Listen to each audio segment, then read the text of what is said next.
जम्मू कश्मीर के लोगों ने स्पष्ट मैंडेट इस चुनाव में कर दिया और नेशनल कॉन्फ्रेंस पर एक भरोसा जताया।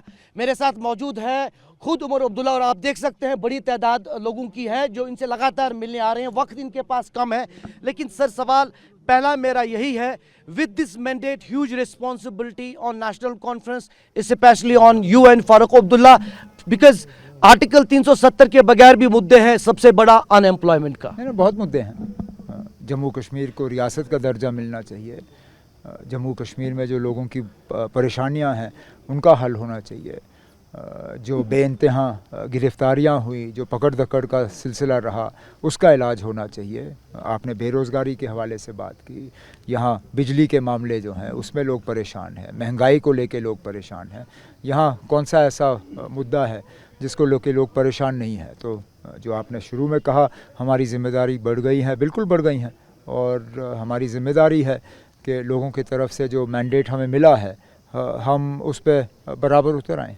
सर, आपने परसों एक अच्छी बात की कि रीजनल बैलेंस की, खासतौर पर जम्मू की अगर बात करें, how you are going to balance Jammu representation when we will be going for new assembly? Government बनने दीजिए, आप हम पे छोड़िए ना। हमारा काम है जम्मू को ये एहसास देना कि वो इस हुकूमत में शामिल हैं और उनकी बात यहाँ तक पहुँचेगी।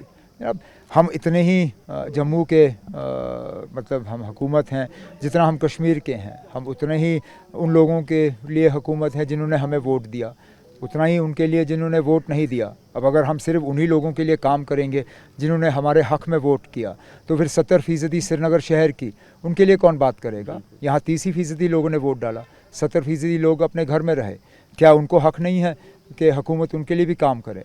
तो जिस तरह हमने 70% श्रीनगर के लोगों के लिए काम करना है जिन्होंने इलेक्शन में हिस्सा नहीं लिया, इसी तरह हमें जम्मू के लोगों के लिए काम करना है जिन्होंने हमारे हक़ में वोट नहीं डाला। Planning any deputy CM from Jammu, any opportunity for that? अब फ़िलहाल तो गुंजाइश कम है, आगे देखते हैं क्या होता है। फ़िलहाल तो ज़्यादा मेंबर हैं नहीं, लेकिन जितने हैं उनमें से हम काम चला लेंगे। कांग्रेस के बारे में पूछना चाहूँगा, आपने राहुल गांधी को वक्त पर कहा था कि उनको बारामूला से ज़्यादा जम्मू में होना चाहिए। आपको लगता है Congress could have done better to perform in Jammu? Haryana में भी आप देखिए, अब कहते हैं ना, रात गई बात गई। अब इलेक्शन हो गया, नतीजे निकल गए, अब क्या फ़ायदा ना अब ये कहना कि क्या करना चाहिए था, क्या नहीं करना चाहिए था।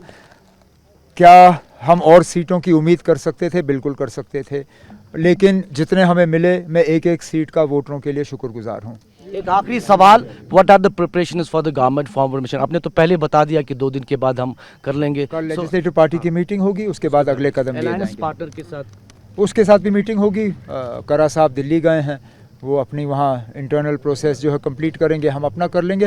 मुझे लगता है 2-4 दिन में मामला कंप्लीट हो जाना चाहिए। Thank you sir. तो ये थे उमर अब्दुल्ला, और साफ तौर पर आप देख सकते हैं लगातार नेशनल कॉन्फ्रेंस के जो कार्यकर्ता है, जो सपोर्टर्स हैं, वो उनसे लगातार मुलाकात कर रहे हैं। और बड़े बिजी शेड्यूल में जो है उमर अब्दुल्ला ने TV9 बातवर्ष से ख़ास बातचीत की, और इस खास बातचीत में उन्होंने लगातार स्पष्ट किया और ये भी इशारा दिया कि Congress could have performed better, और ये भी कहा कि नेशनल कॉन्फ्रेंस जम्मू कश्मीर के तमाम मुद्दों को जो है एड्रेस करने का प्रयास करेगा, जो वादे किए हैं वो पूरे करेगा। साथ ही में ये भी कहा कि जम्मू और कश्मीर के बीच जो एक रीजनल बैलेंस करना है, यानी कि जो सामान्य एक जम्मू कश्मीर के लिए काम करना है, उस पर भी उनकी लगातार नज़र है, और वो ये इंश्योर करेंगे कि जम्मू को भी एक अच्छा रिप्रेजेंटेशन इस विधानसभा में मिल जाए। कैमरा पर्सन सैयद मुर्तज़ा के साथ इरफान कुरैशी, TV9 बातवर्ष, गुपकार, श्रीनगर।